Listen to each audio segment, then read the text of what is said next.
Chapter 3 linear equation यानी कि रैखिक समीकरण। ये प्रश्नावली 3.2 है। इसका मैं क्वेश्चन शो कर रहा हूं।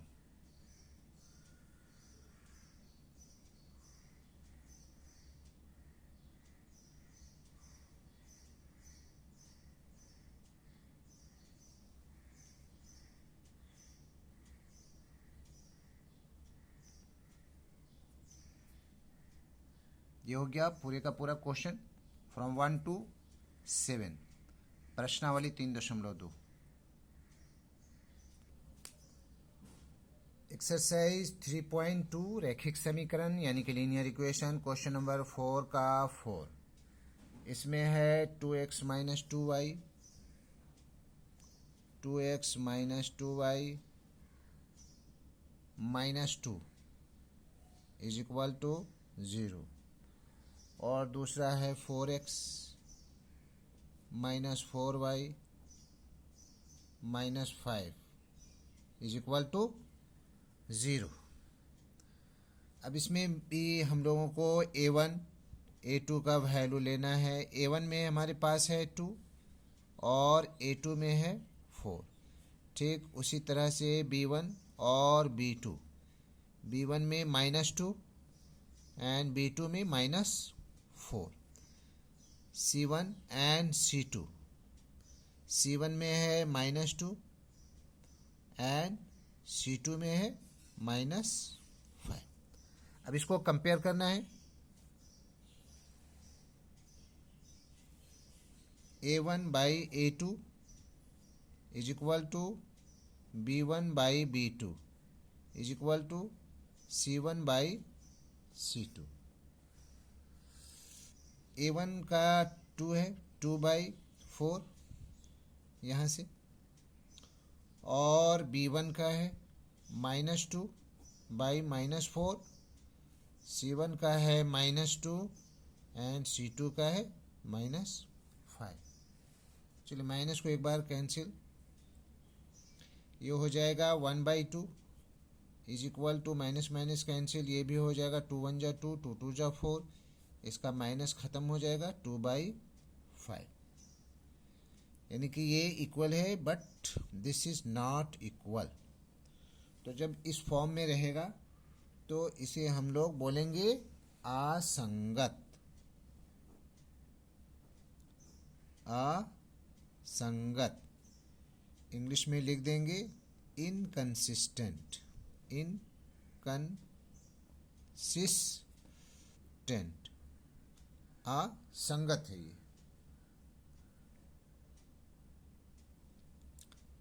ये आंसर हो गया।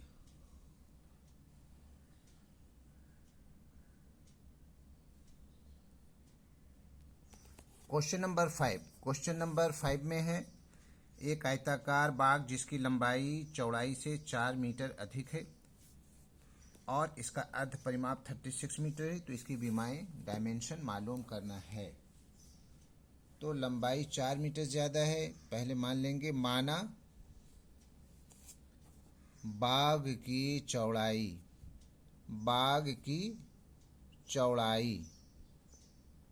x मीटर है, इसलिए बाग की लंबाई बराबर क्या चाहिए हो जाएगा, x प्लस 4 मीटर, क्योंकि 4 मीटर ये अधिक है। और इसका अर्ध परिमाप दिया हुआ है। देखिए परिमाप जो है वो होता है 2 into L plus B, length plus breadth, और इसका अर्ध परिमाप जो है वो हो जाएगा इसका आधा यानी कि बाई 2। ये गिवन है 36, यहाँ प्रश्नानुसार लिख देंगे। तो ये 2 2 कैंसिल हो गया। अब हमारे पास आ गया L plus B is equal to 36। Length कितना है x प्लस 4 और ब्रेथ कितना है x है, x माना है, इज इक्वल टू 36। तो 2x हो जाएगा, 2x plus 4 is equal to 36, 2x is equal to 36 minus 4, 2x is equal to और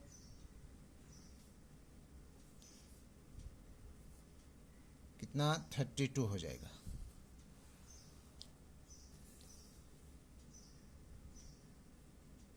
यहाँ पर हो जाएगा therefore x is equal to 32/2। 2 एकम 2, 2 से 16 बार में कट रहा है, यानी कि x इज इक्वल टू 16, यानी बाग की चौड़ाई, बाग की चौड़ाई हो गया 16 मीटर। बाग की लंबाई,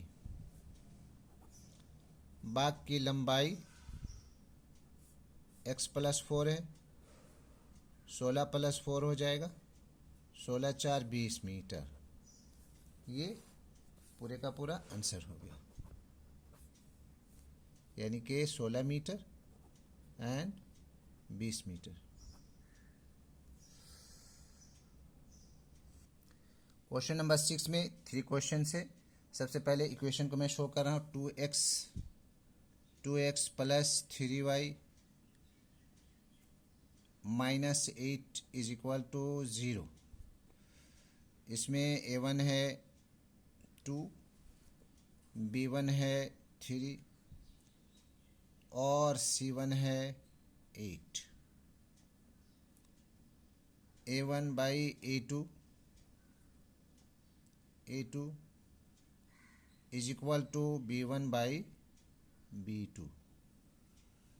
बोला गया है प्रतिच्छेद करती है, तो प्रतिच्छेद के मतलब होता है not equal.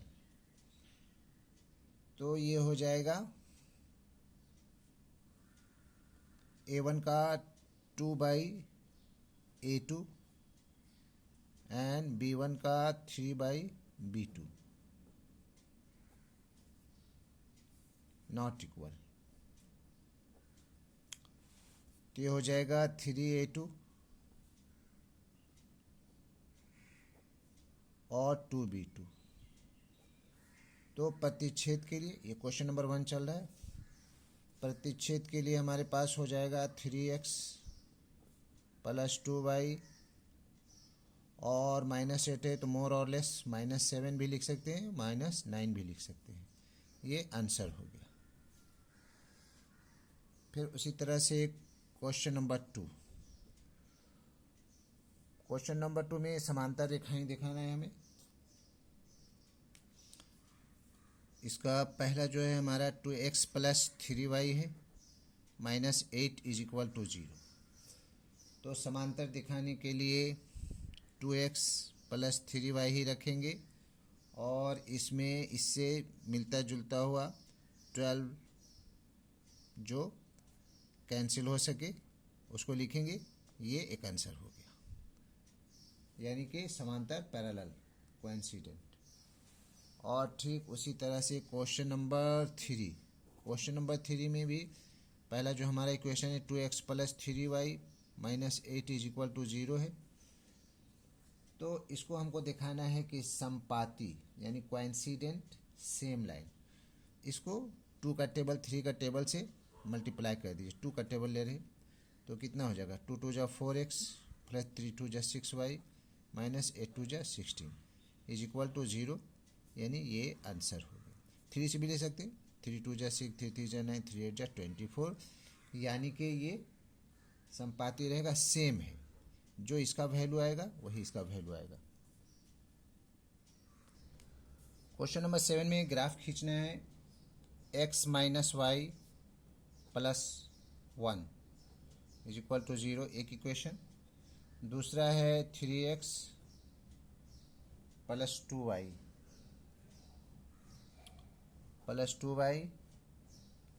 12 is equal to 0। तो फ्रॉम इक्वेशन 1 में है -x - y + 1 is equal to 0। तो x is equal to -y है, इधर +y हो जाएगा और -1। इसके लिए हम लोगों को बॉक्स बनाना है।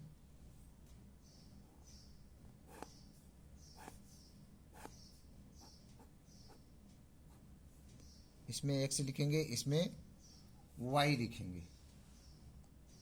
इसमें कुछ करना नहीं है, कोई बहुत बड़ा सॉल्यूशन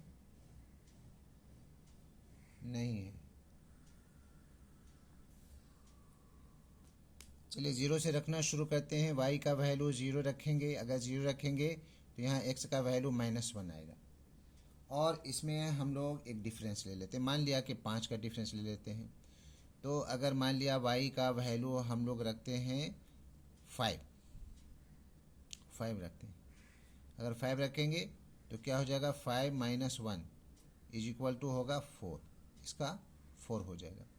फिर अगर रख लेते हैं -5 रख लेंगे तो क्या हो जाएगा, -5 और -1 = -6, यहाँ हो जाएगा -6। ये एक का हो गया। दूसरा इक्वेशन है हमारे पास 3x + 2y - 12 = 0। इसके लिए भी हम लोग x y को लेंगे। यहाँ पर पहले सोल्व करना है। 3x = -12 है, उधर जाएगा तो हो जाएगा +12 और ये -2y। देयरफॉर x = x 3 नीचे चला जाएगा, 12 - 2y। अब इसको कैलकुलेट करना है, वैल्यू रखना है। किस तरह से, 12 - 2 इंटू क्या रखेंगे, अभी रखा नहीं है। 0 से शुरू करते हैं। अगर 0 रखेंगे तो 2 0 0 हो जाएगा और 12 बचेगा। नीचे से पूरा कट जाना चाहिए, 3 चौके 12, यानी 0 रख रहे हैं इसमें y का तो हो जाएगा 3 चौके 12। रख के दिखा रहा हूँ कैसे। 12 - 2 इंटू 0/3, 12 - 0/3 = 12/3, 3 चौके 12, यहाँ 4 आ गया। ठीक उसी तरह से फिर हम लोग रखेंगे 12 इंटू 12 - 2 इंटू /3 नीचे। 0 रख चुके हैं, अब 0 के आगे बढ़ना है, रखना है क्या, 1। अगर 1 रखते हैं तो 2 × 2, 12 से 2 जाएगा तो 10 बचेगा, 10 नहीं कटेगा 3 से।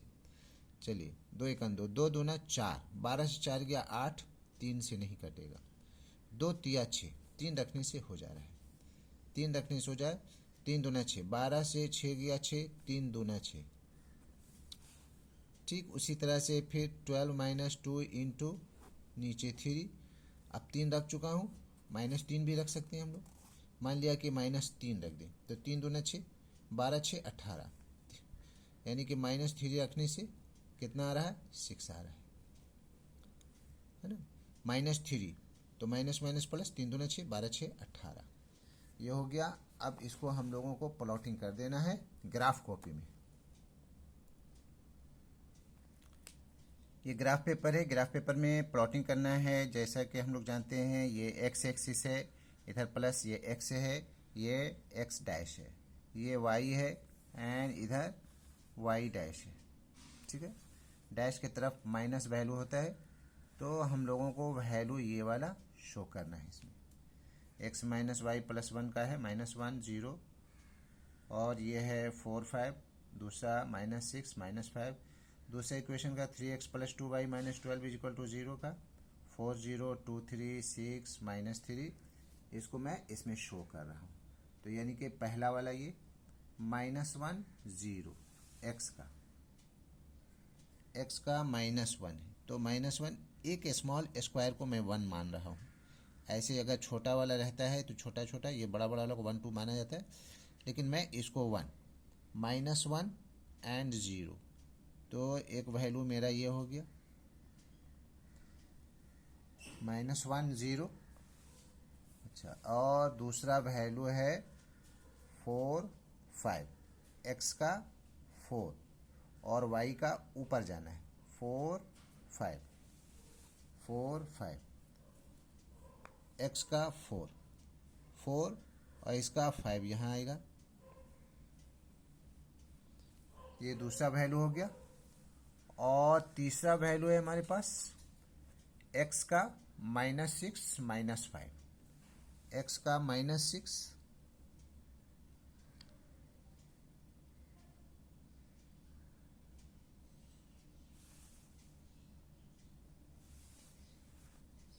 एक्स का -6, 5 यहाँ तक होता है -6 और -5, ये यहाँ हो जाएगा। देखिए तीनों एक लाइन में हो गया, इसको स्केल से मिला लेते हैं।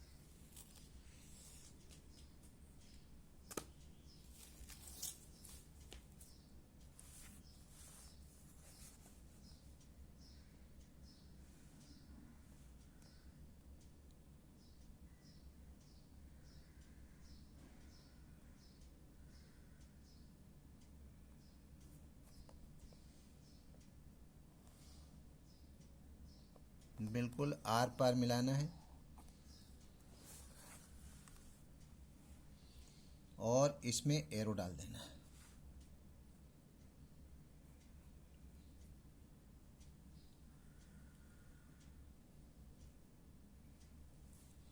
अब दूसरा इक्वेशन में है हमारे पास x का 4 y का 0, x का 4 y का 0, x का 1 2 3 4, y का 0 है, ऊपर नीचे कहीं नहीं जाना है। दूसरा है x का 2 y का 3, x का 2 एंड y का 3, दिस पोर्शन, x का 2 y का 3, और फिर दूसरा वाला जो है वो है x का 6 और y का -3, x का 6 यहाँ हो जाएगा, y का -3 हो जाएगा, 1 2 3, दिस पोर्शन। इसको भी स्केल से मिला लेंगे।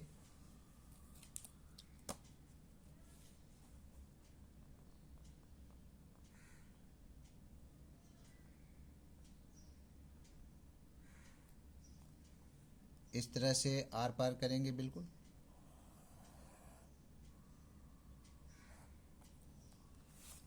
इसमें भी एरो डाल देना है।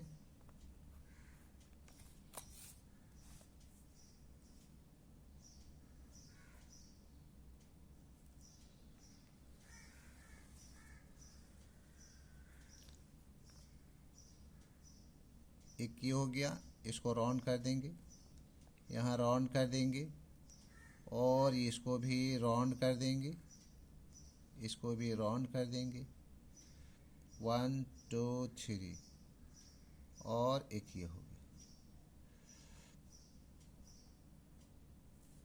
सबका कोऑर्डिनेट -1 0, x का -1 -1 एंड 0, दिस पोर्शन। ये वाला है -6 -5, और ये वाला है 4 5,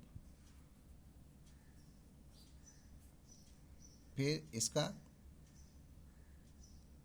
4 0 4 0,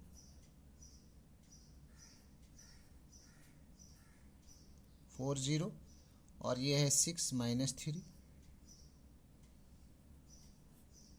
और दिस पोर्शन इज 2 3। अब इसमें एक जो रेक्टेंगल बना है इसको हमको शेड कर देना है। ये रेक्टेंगल हमारा हुआ है, यानी कि अगर हम लोग इसको लें ए बी और सी, तो ट्रायंगल ए बी सी। और पहले इक्वेशन का मैं ये शो कर दे रहा हूँ कि इसमें ये जो बना है ये x - y + 1 = 0 है, और ये वाला जो है वो है 3x + 2y - 12 = 0। अच्छा, तो हमारे पास जो आया वो ट्रायंगल का नाम है triangle A B C, triangle A B C, यानी कि ये हमारा कोऑर्डिनेट जो है वो क्या चीज़ है, 2 3 है, ए में जो है वो है 2 3 और बी में हमारे पास है -1 0 और सी में जो है वो है 4 0 4 0। ये आंसर हो गया। That's all.